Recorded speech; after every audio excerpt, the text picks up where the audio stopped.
In this video, I will show how to fix and resolve USB flash drive showing 0 bytes in Windows 10 or 11. So to resolve this problem, click on Start and open File Explorer.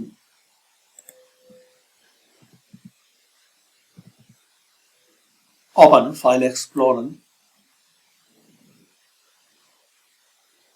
then this PC, and here you will see your USB drive. I have not that one, but if you see here and you have that one, so right click on it and Properties.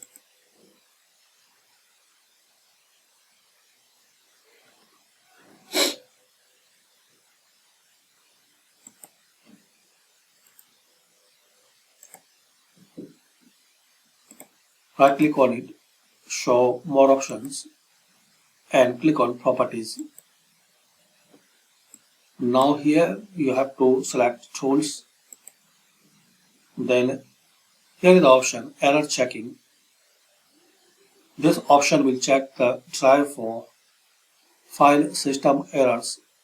Just click on Check and scan drive.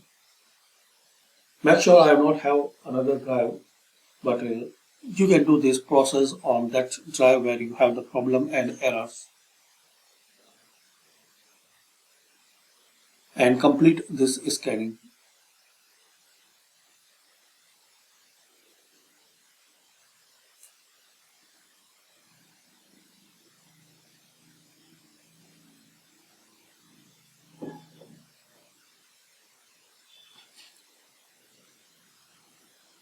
And once you complete, exit and restart your system.